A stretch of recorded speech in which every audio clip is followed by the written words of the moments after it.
नमस्कार दोस्तों, आपका हमारे YouTube चैनल कैरियर कोच पर स्वागत है। दोस्तों, अभी तक हम लोगों ने 3 टेस्ट सीरीज पूर्ण रूप से हल कर लिया है एवं चौथे टेस्ट सीरीज का पार्ट 1 भी हल कर लिया है। दोस्तों, इस सेशन में हम लोग चौथे टेस्ट सीरीज का पार्ट 2 को हल करेंगे। मैं उम्मीद करता हूं आपने अभी तक इन सभी टेस्ट सीरीजों को हल कर लिया होगा। तो चलिए शुरू करते हैं। आज का पहला सवाल है, भारत में आधुनिक रूप से लौह इस्पात तैयार करने का कार्य प्रारंभ किया गया था। तो देखिए कहाँ शुरू किया गया था दोस्तों आपका लौह इस्पात तैयार करना। तो ये किया गया था आपका झरिया, झारखंड में। और ये झरिया किस जिले में है? तो ये आपका धनबाद जिले में। दोस्तों, अगला सवाल है आपका कि भारत का प्रथम उर्वरक कारखाना कहाँ स्थापित किया गया है? तो भारत का जो सबसे पहले उर्वरक कारखाना स्थापित किया गया था, ये किया गया था आपका सिंदरी में। कब किया गया था? तो ये किया गया था आपका 1951 में। अब हम बात करें कि करगली में क्या है दोस्तों, तो करगली में जो है एशिया का सबसे बड़ा कोलवासरी है आपका। घाटों में क्या है? तो घाटों में है भारत का प्रथम कोलवासरी, यहीं पे स्थापित किया गया था। पर्वतपुर में क्या है दोस्तों? तो पर्वतपुर में आपका है भारत का प्रथम आपका मीथेन गैस कुआं। तो इस प्रकार इसका उत्तर क्या हो गया आपका डी। और ये जो चारों ऑप्शन है इसे भी आप याद करने का प्रयास करेंगे। अगला सवाल है आपका कि दामोदर घाटी निगम की स्थापना कब हुई थी? तो देखिए दोस्तों, दामोदर घाटी निगम की स्थापना जो हुई थी वो हुई थी आपकी 1948 ईस्वी में। अगर आप डेट याद रखना चाहें तो वो भी याद रख सकते हैं। ये हुआ था आपका 7 जुलाई को। अब इससे संबंधित बहुत सारे सवाल आते हैं दोस्तों, दामोदर घाटी से संबंधित। तो क्या क्या आते हैं? तो सबसे पहले कि ये जो परियोजना है वह किस राज्य की परियोजना है? तो ये आपका झारखंड और आपका वेस्ट बंगाल, ये दोनों का जो है वो संयुक्त परियोजना है दोस्तों।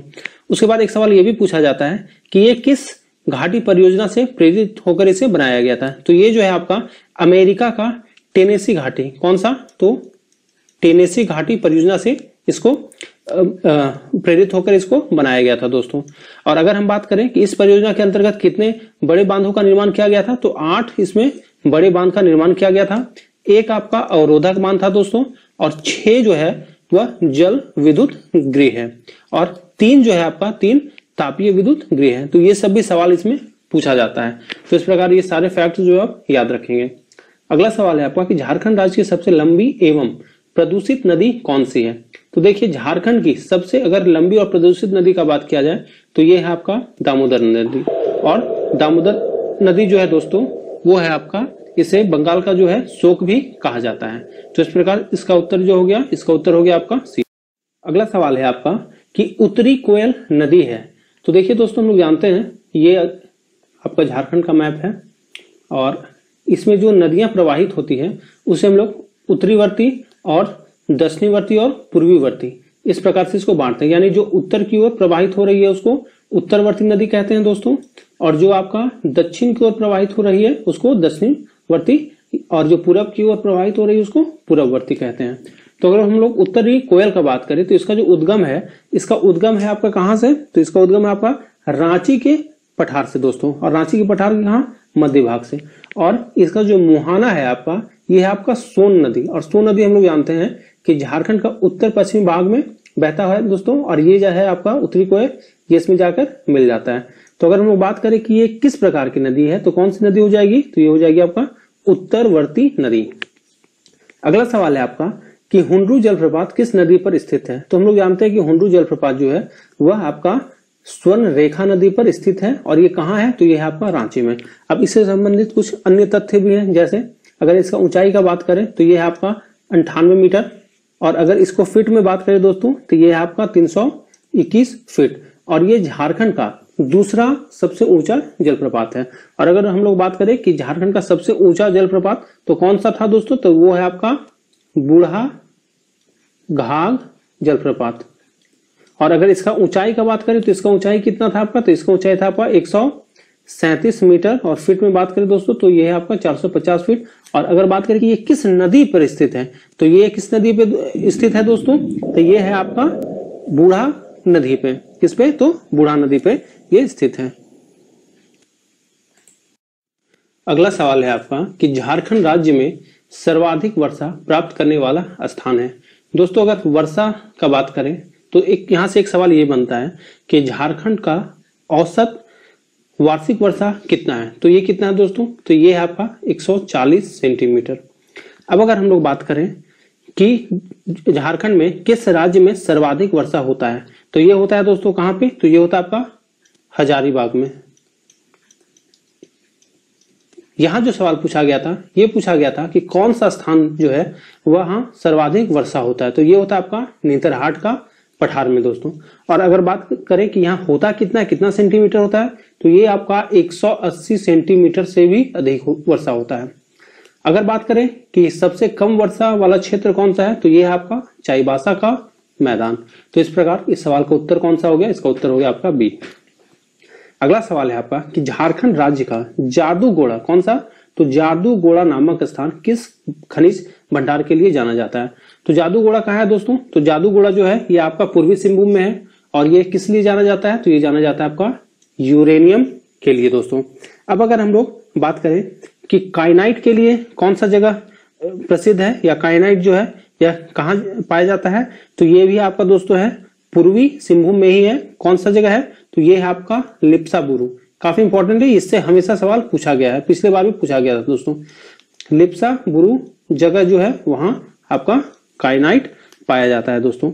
अब अगर हम लोग बात करें कि अगर आपका ये जो है आपका जैसे थोरियम, तो थोरियम के लिए तो वैसा यहाँ कोई प्रसिद्ध नहीं है कोई खास करके कोई जगह, लेकिन ये जो है आपका रांची का पठार और धनबाद में इसका कुछ विस्तार पाया जाता है। अब अगर हम लोग बात करें कि डोलोमाइट के लिए प्रसिद्ध कौन सा है, तो डोलोमाइट के लिए कौन सा है दोस्तों? तो डोलोमाइट के लिए जो है ये है आपका पलामू जिला। कौन सा? तो ये है आपका पलामू जिला। तो इस प्रकार इसका उत्तर कौन सा हो गया? तो इसका उत्तर हो गया था आपका बी, यूरेनियम जादूगोड़ा के लिए, काइनाइट लिप्सा बुरू के लिए।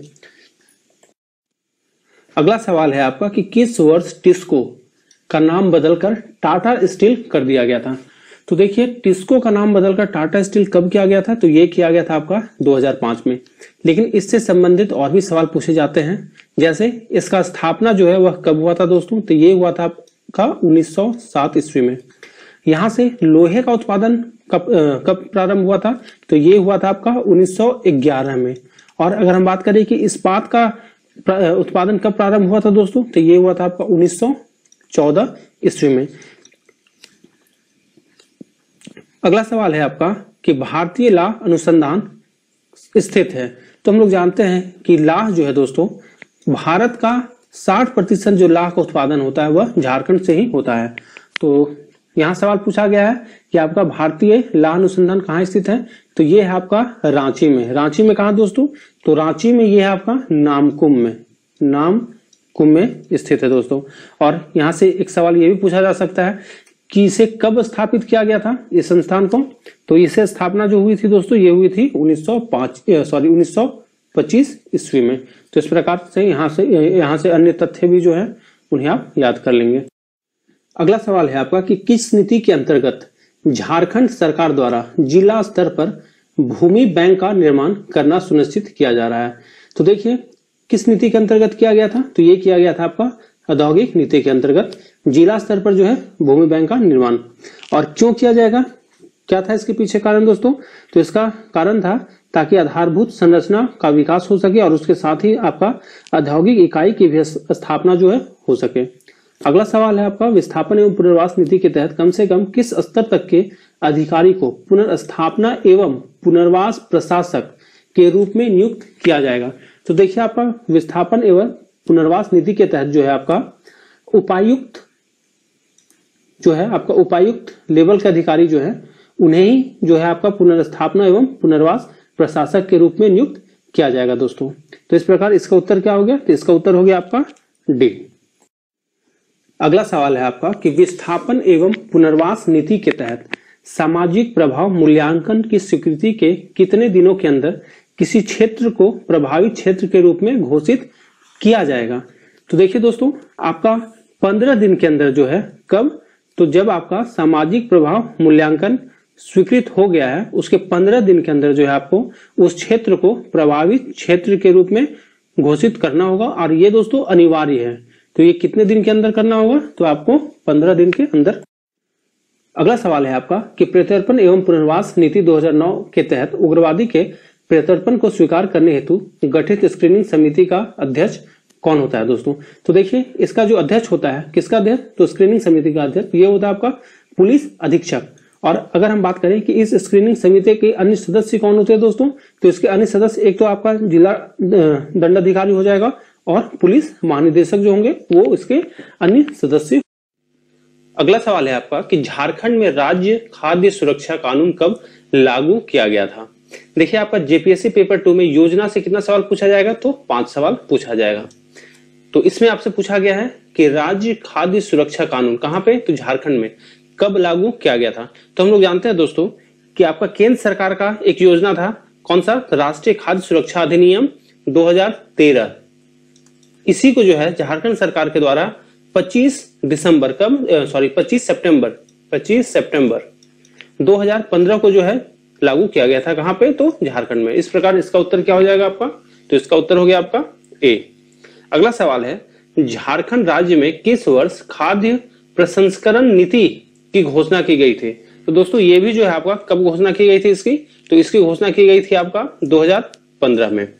और इसका जो लक्ष्य था, प्रमुख लक्ष्य था, वो क्या था, उसका यह लक्ष्य था कि खाद्य प्रसंस्करण इकाइयों की स्थापना के लिए मूलभूत सुविधाएं को बढ़ावा देना और निवेश को प्रोत्साहित करना। उसके अलावा बाजार नेटवर्क को भी विकसित करना और तकनीकी सहायता प्रदान करना। ये सब जो था ये आपका खाद्य प्रसंस्करण नीति का जो है वो प्रमुख उद्देश्य था। इसको लागू कब किया गया था, तो 2015 को। यानी अगर खाद्य सुरक्षा का बात करें, राज्य खाद्य सुरक्षा, तो 2015, और आपका अगर खाद्य प्रसंस्करण नीति का भी बात करें तो 2015। अगला सवाल है आपका कि हिंदुस्तान स्टील लिमिटेड झारखंड के किस जिले में स्थित है। तो दोस्तों आपका हिंदुस्तान स्टील लिमिटेड झारखंड के किस जिले में स्थित है, तो ये है आपका धनबाद जिले में। अगला सवाल है राज्य में मिट्टी की शिल्पकारी को प्रोत्साहित करने के उद्देश्य से माटी कला बोर्ड, कौन सा, तो माटी कला बोर्ड का गठन कब किया गया था। तो एक सवाल तो यही आपका बन गया कि शिल्पकारी को, वो भी किस चीज का, तो मिट्टी की शिल्पकारी को प्रोत्साहित करने के लिए कौन सा बोर्ड का गठन किया गया था, तो कौन सा बोर्ड, तो माटी कला बोर्ड। और इसका गठन कब किया गया था दोस्तों, तो इसका गठन आपका किया गया था आपका 2017 में। काफी इंपॉर्टेंट सवाल है ये, इसको आप वीवीआई कर लीजिएगा। अगला सवाल है आपका कि देश में एकल हस्ताक्षर तकनीक लागू करने वाला पहला राज्य कौन है। तो देखिए दोस्तों आपका देश में एकल हस्ताक्षर तकनीक लागू करने वाला जो पहला राज्य है वह है आपका झारखंड। अगला सवाल है आपका कि ब्रह्मपुत्र मेटलिक्स लिमिटेड की स्थापना झारखंड के किस स्थान पर की गई थी। तो देखिए कहां पे की गई थी दोस्तों, तो ये किया गया था आपका रामगढ़ में। कहां पे, तो रामगढ़ में। अब देखिए रामगढ़ एक भुरकुंडा है और यहाँ रामगढ़ गोला है, तो रामगढ़ में कहा दोस्तों, तो ये किया गया था आपका रामगढ़ गोला में। तो इसका उत्तर आपका हो गया डी। अगला सवाल है आपका कि सोनारी हवाई अड्डा झारखंड के किस स्थान पर स्थित है। तो देखिए दोस्तों हवाई अड्डा से भी आपका सवाल पूछा जाता है। तो सोनारी हवाई अड्डा जो है वह कहां पे है झारखंड में, तो ये है आपका जमशेदपुर में। अब अगर हम बात करें कि रांची में कौन सा हवाई अड्डा है दोस्तों, तो ये है आपका बिरसा मुंडा हवाई अड्डा। अगर हम देवघर का बात करें तो देवघर में कौन सा है, तो देवघर में है आपका देवघर हवाई अड्डा। और अगर धनबाद का बात करें दोस्तों तो धनबाद में 2 है आपका, एक तो धनबाद हवाई अड्डा और एक मैथन हवाई अड्डा। तो इस प्रकार इसका उत्तर कौन सा हो गया, तो इसका उत्तर हो गया आपका सी। अगला सवाल है आपका कि पहाड़िया स्वास्थ्य केंद्र योजना की शुरुआत किस वर्ष हुई थी। तो देखिए आपका एक योजना है दोस्तों, इसका कार्यान्वयन किस लिए किया गया था, तो इसका मेन जो उद्देश्य था वह था पहाड़िया जनजाति के लोगों को स्वास्थ्य सेवा उपलब्ध कराना। तो इस योजना का जो है शुरुआत कब किया गया था, तो इसका किया गया था आपका 2002 में। तो इसका उत्तर क्या हो गया आपका सी। अगला सवाल है आपका कि पोटो हो खेल विकास योजना का मुख्य उद्देश्य क्या था। तो देखिए आपका पोटो हो खेल विकास योजना का जो मुख्य उद्देश्य था दोस्तों वह था प्रत्येक ग्राम पंचायतों में खेल के मैदान का विकास करना। इसके अलावा यहाँ पे 3 ऑप्शन और भी है, कौन कौन सा, 9 खेलों के लिए प्रशिक्षण प्रदान करना, नहीं ये गलत है। खिलाड़ियों को प्रोत्साहित करना, ये गलत है दोस्तों। कला संस्कृति खेल को बढ़ावा देना, नहीं। इसका मेन उद्देश्य था वह था कि प्रत्येक ग्राम में जो है ग्राम पंचायतों में आपका खेल मैदान का विकास करना। और इसके तहत जो है कुल कितना खेल मैदान का विकास किया जाएगा, तो कुल आपका जो है वो होगा आपका 5000 खेल मैदानों का विकास किया जाएगा दोस्तों। अगला सवाल है आपका कि कृषि क्लिनिक योजना की शुरुआत कब की गई थी। तो देखिए इसकी जो शुरुआत की गई थी दोस्तों ये किया गया था आपका 2020 में। और इसका उद्देश्य क्या था, तो इसका उद्देश्य था आपका कि किसानों को तकनीकी परामर्श उपलब्ध कराना। उसके अलावा जो है कृषि और पशुपालन से संबंधित जो प्रारंभिक प्रशिक्षण दिया जाता है वो भी देना। और जिसको प्रशिक्षण दे दिया गया है उसको अगर कोई उद्यम स्टार्ट करना हो तो उसके लिए प्रारंभिक ऋण भी उपलब्ध करवाना। तो इस प्रकार इसका उत्तर क्या हो गया? इसका उत्तर हो गया आपका बी 2000। अगला सवाल है आपका कि ब्याज मुक्त फार्म ऋण योजना संबंधी कौन सा कथन सही है? तो दोस्तों ये जो योजना लाई गई थी, ये योजना कब लाई गई थी? तो ये लाई गई थी आपकी 2018 में दोस्तों। अब इससे संबंधित कौन कौन सा यहाँ कथन सही है? तो पहला है 0% ब्याज दर पर कृषि ऋण उपलब्ध कराना। जी हाँ दोस्तों, ये भी सही है आपका। दूसरा है कृषि ऋण लगने वाले ब्याज को 1 वर्ष तक सरकार द्वारा वहन किया जाएगा। जी हाँ दोस्तों, ये भी कथन आपका सही है। और तीसरा है किसानों को 1 वर्ष के भीतर लिए गए ऋण का भुगतान करना अनिवार्य होगा। तो जी हाँ, ये भी कथन जो है सही है। यानी ये जो तीनों कथन है दोस्तों, ये ब्याज मुक्त फार्म ऋण योजना से संबंधित है। इस प्रकार इसका जो उत्तर हो जाएगा वो क्या हो जाएगा? सभी कथन यहाँ सत्य है, यानी डी। अगला सवाल है आपका कि आर्या योजना का पूरा नाम क्या है दोस्तों? तो देखिए इसका जो पूरा नाम है वो क्या है? पहला ऑप्शन है आपका agriculture technology management and training agency. दूसरा है दोस्तों आपका attaching rural youth in agriculture. तीसरा है आपका अटैचिंग एग्रीकल्चर मैनेजमेंट एजेंसी। और चौथा है, दोनों कथन सही है। तो दोस्तों इसका जो पूरा नाम है वो है आपका attaching rural youth in agriculture. तो इस प्रकार इसका उत्तर क्या हो गया? बी। अब थोड़ा आर्या योजना से संबंधित जो और अन्य तथ्य है उसे भी जानने का प्रयास करते हैं। तो दोस्तों ये योजना कब लाया गया था? तो ये लाया गया था आपका 2017 में दोस्तों। और इसका मुख्य उद्देश्य क्या था? तो उसका जो मुख्य उद्देश्य था वह था ग्रामीण युवाओं को कृषि क्षेत्र में आकर्षित करना, ताकि यहाँ जो है हरित क्रांति के लक्ष्य को प्राप्त किया जा सके दोस्तों। तो इसका जो मेन उद्देश्य था वही था। और इसी के तहत जो है आपका आत्मा जैसे संस्था, आत्मा क्या है? एक संस्था है दोस्तों। तो उसके तहत क्या किया जाएगा? तो उसके माध्यम से जो है प्रत्येक गांव के 2 युवकों को चयन करके उन्हें प्रशिक्षित किया जाएगा। तो इस प्रकार इसका उत्तर हो गया आपका बी। लाया कब गया है? 2017 में। अगला सवाल है आपका कि झारखंड में वनों को कितने श्रेणियों में बांटा जाता है? तो देखिए वनों का जो वर्गीकरण किया गया है झारखंड में वह 3 प्रकार का है। तो उसे 3 श्रेणियों में बांटा गया दोस्तों। पहला श्रेणी क्या है? तो पहला आपका संरक्षित वन, संरक्षित वन। और अगर हम प्रतिशत में बात करें तो जो संरक्षित वन का प्रतिशत है वह कितना है? तो यह है आपका 81.28%।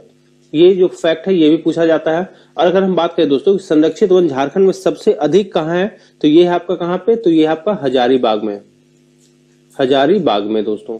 तो इस प्रकार ये भी सवाल आपसे पूछा जाता है। दूसरा जो है आपका, अगर हम बात करें दूसरा श्रेणी का, तो दूसरा कौन सा श्रेणी है? तो ये है आपका आरक्षित वन, आरक्षित वन। अगर हम प्रतिशत का बात करें तो कितना प्रतिशत में दोस्तों? तो ये है आपका 18.58%। अगर हम बात करें कि सबसे अधिक कहाँ पे ये पाया जाता है झारखंड में, तो ये है आपका पोराहाट और कोल्हान वाला जो क्षेत्र है वो, पोराहाट और जो कोल्हान वाला क्षेत्र है वहां पे दोस्तों। और जो तीसरी श्रेणी है वह कौन है? तो तीसरी श्रेणी है आपका अवर्गीकृत, अवर्गीकृत। अगर हम प्रतिशत का बात करें तो कितना प्रतिशत पे ये है? तो ये है आपका 0.14% पे। और अगर बात करें कि कहां पे ये सबसे अधिक पाया जाता है झारखंड में, तो ये पाया जाता है आपका साहेबगंज, साहेबगंज में दोस्तों। तो इस प्रकार इसका उत्तर क्या हो गया? बी। कितने कौन कौन श्रेणी में है? तो 3 श्रेणी में, संरक्षित, आरक्षित और अवर्गीकृत। अगला सवाल है आपका कि झारखंड में बंगाल सरकार द्वारा वनों की सुरक्षा के लिए एक वन समिति का गठन किस वर्ष किया गया था दोस्तों? तो अगर हम बंगाल सरकार का बात करें तो हम लोग जानते हैं कि 1909 में जो झारखंड जो था वह बंगाल सरकार के ही अंतर्गत आता था दोस्तों। और 1912 में है आपका बिहार बंगाल से अलग हुआ था। तो इस प्रकार 1909 में जो है बंगाल सरकार के द्वारा एक वन समिति का गठन किया गया था, ताकि जो है आपका वन का संरक्षण या सुरक्षा किया जा सके। तो इस प्रकार इसका उत्तर क्या हो गया? इसका उत्तर हो गया आपका सी। 1909 में बंगाल सरकार के द्वारा एक समिति का गठन किया गया। अगला सवाल है आपका कि देश के प्रथम गज आरक्ष एलिफेंट रिजर्व की स्थापना कब और किस क्षेत्र में की गई थी? तो देखिए दोस्तों, आपका देश का जो प्रथम एलिफेंट रिजर्व जो था वह आपका झारखंड में ही सिमुम क्षेत्र में किया गया था। कब किया गया था? तो 2001 में किया गया था दोस्तों।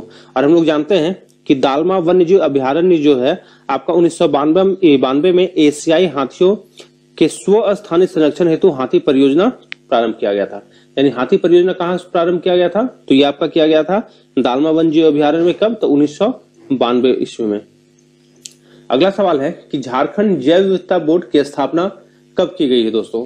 तो झारखंड जैव विविधता बोर्ड की जो स्थापना की गई थी ये किया गया था आपका 2007 को। और अगर हम डेट का बात करें तो ये किया गया था आपका 20 दिसंबर को दोस्तों।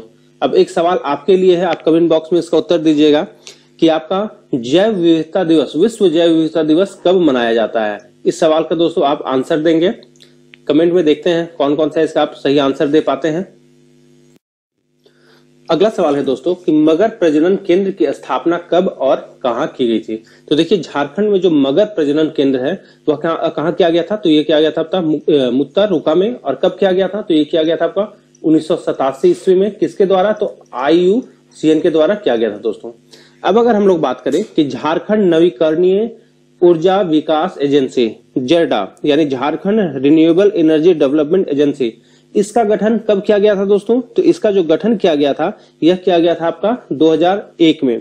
और इसका जो प्रमुख उद्देश्य जो था वह यह था ताकि आपका यहाँ पे झारखंड में नवीकरणीय ऊर्जा स्रोतों के विकास को प्रोत्साहित किया जा सके। तो इस प्रकार इसका जो उत्तर हो जाएगा वह क्या हो जाएगा? तो इसका उत्तर हो गया आपका 2001।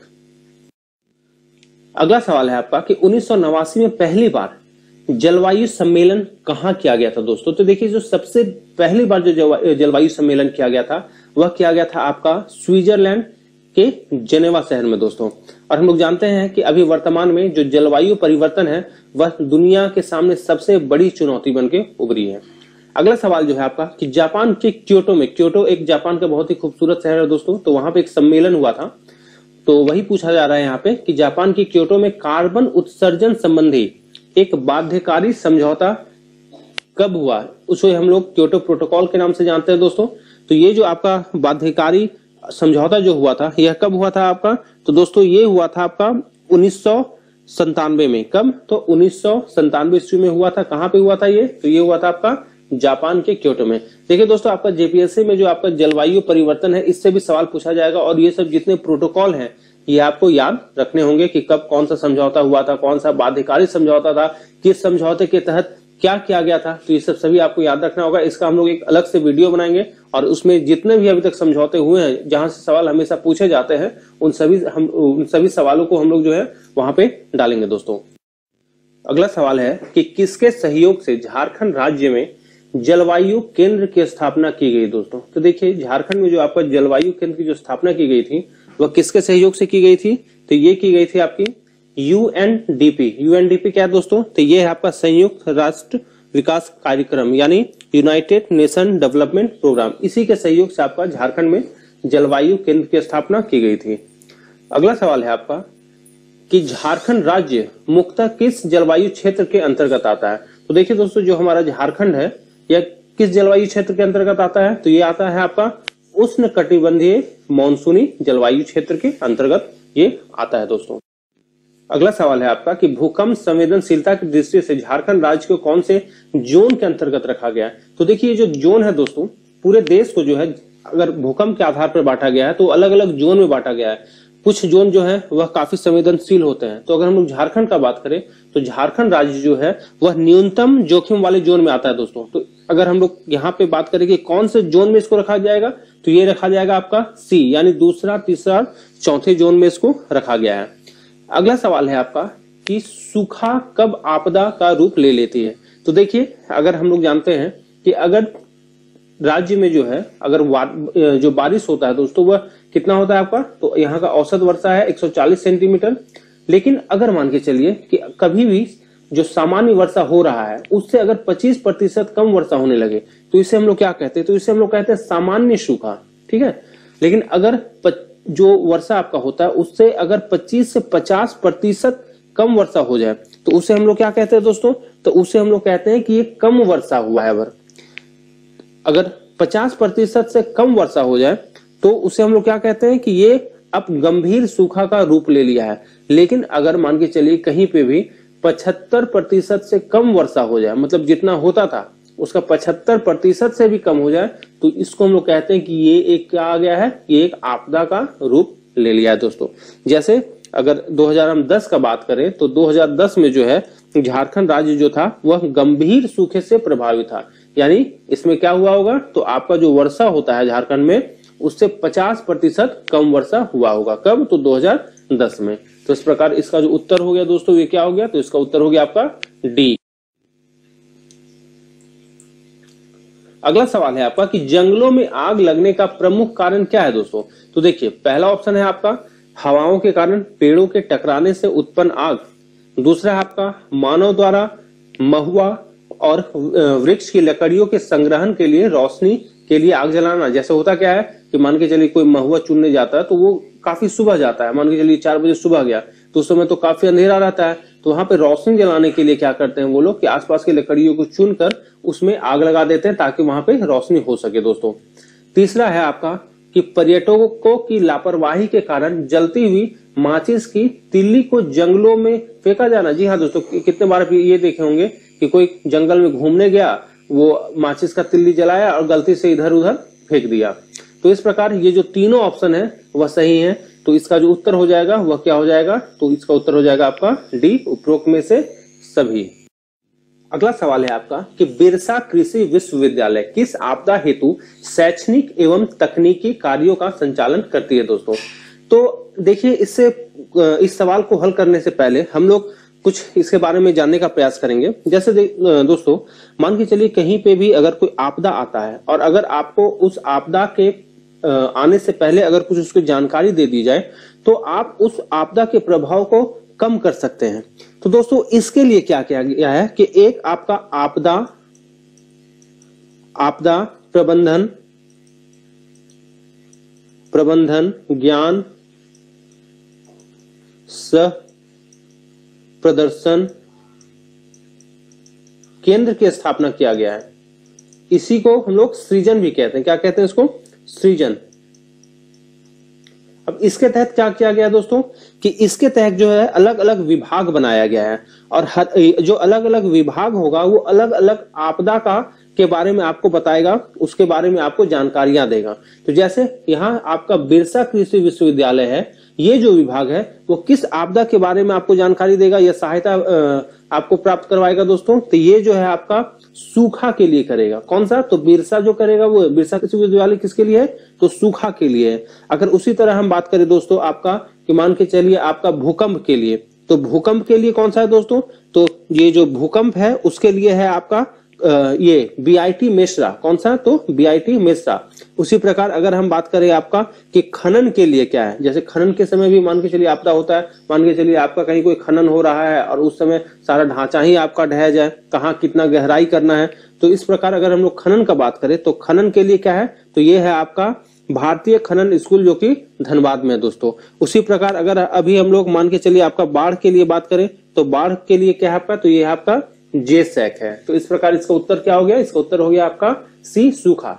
सूखा के लिए कौन सा है, बिरसा कृषि विश्वविद्यालय। अगला सवाल है आपका कि किस वर्ष आपदा प्रबंधन विभाग द्वारा झारखंड राज्य आपदा प्रबंधन योजना, क्या, तो झारखंड राज्य आपदा प्रबंधन योजना तैयार किया गया था दोस्तों। तो यह कब किया गया था, तो यह किया गया था आपका वर्ष 2009 में। कब, तो 2009 में। अगला सवाल है आपका कि झारखंड के किस जिले में 37वीं राष्ट्रीय नेत्रदान पखवाड़ा 2022 का आयोजन किया गया। देखिए दोस्तों ये सब करंट से सवाल है और हम लोग जानते हैं कि झारखंड में जो है आपका झारखंड संबंधी जो करंट है उससे भी सवाल पूछा जाएगा आपका। तो यहाँ पूछा गया आपका कि 37वीं राष्ट्रीय नेत्रदान पखवाड़ा 2022 जो है का आयोजन कहाँ किया गया है दोस्तों, तो ये किया गया आपका रांची में। कहाँ पे, तो ये किया गया आपका रांची में। इस प्रकार इसका उत्तर क्या हो गया, सी हो गया। क्या था ये, तो 37वें राष्ट्रीय नेत्रदान पखवाड़ा 2022। अगला सवाल है आपका कि झारखंड के कितने स्कूल का चयन स्वच्छ विद्यालय पुरस्कार के लिए किया गया है दोस्तों। तो देखिए यहाँ पे कितने स्कूलों का जो चयन था वह किसके लिए, तो स्वच्छ विद्यालय पुरस्कार के लिए किया गया है। तो कुल कितने हैं आपका, 17, 23, 20 या 26। दोस्तों ये जो है आपका कुल 26 विद्यालय थे जिन्हें कि आपका स्वच्छ विद्यालय पुरस्कार के लिए चयनित किया गया था दोस्तों। अगला सवाल है आपका कि अंडर 17 महिला फुटबॉल टीम में झारखंड के कितने फुटबॉल खिलाड़ी का चयन किया गया है। तो देखिए ये जो आपका अंडर 17 भारतीय महिला फुटबॉल टीम है दोस्तों, उसमें से झारखंड के कितने खिलाड़ियों का, तो कुल आपके 6 खिलाड़ियों का चयन किया गया है। कितने खिलाड़ियों का दोस्तों, तो कुल 6 खिलाड़ियों का यहाँ पे चयन किया गया है दोस्तों। अगला सवाल है आपका कि 10 अक्टूबर 2022 को झारखंड के किस जिले में स्थित आरका जैन विश्वविद्यालय के दीक्षांत समारोह का आयोजन किया गया था। तो देखिए यह कहाँ किया गया था, तो यह किया गया था आपका सरायकेला में।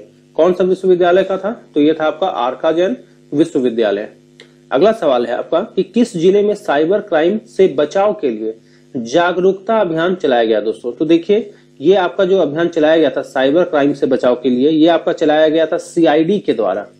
किसके द्वारा, तो सीआईडी के द्वारा। कब चलाया गया था, तो ये चलाया गया था आपका 11 अक्टूबर को दोस्तों। और ये कहां पे चलाया गया था, तो ये आपका चलाया गया था रांची में। कहां पे, तो रांची में। और इसका उद्देश्य क्या था, तो इसका उद्देश्य था कि आपका लोगों को जो है साइबर क्राइम से बचाया जा सके। अगला सवाल है आपका कि मुख्यमंत्री हेमंत सोरेन के द्वारा आपकी योजना आपकी सरकार आपके द्वार अभियान की शुरुआत किस जिले से किया गया था दोस्तों। तो ये जो आपका शुरू किया गया था, यह किया गया था आपका गिरिडीह से। कहां से, तो ये किया गया था आपका गिरिडीह जिला से दोस्तों। और कब किया गया था, तो ये किया गया था आपका 12 अक्टूबर को। तो इस प्रकार इसका जो उत्तर हो जाएगा यह क्या हो जाएगा, तो इसका उत्तर हो जाएगा आपका डी। अगला सवाल है आपका कि झारखंड में कब से पुरानी पेंशन योजना लागू किया गया है। तो कब से किया गया है, तो ये किया गया आपका 1 सितंबर से। यानी जो पहले से जो पेंशन पुरानी पेंशन योजना थी उसको फिर से झारखंड में बहाल कर दिया गया दोस्तों, ये 1 सितंबर से। अगला सवाल है आपका कि झारखंड के किस जिले में पोषण माह के तहत जागरूकता रथ को चलाया गया है। काफी इंपॉर्टेंट सवाल है दोस्तों। तो ये जो चलाया गया था, यह चलाया गया था कहां से, तो ये चलाया गया आपका लातेहार से। तो इसका उत्तर क्या हो गया, इसका उत्तर हो गया आपका डी। अगला सवाल है कि झारखंड के पलामू जिले के स्कूल में कब से कब तक स्वच्छता पखवाड़ा मनाया गया।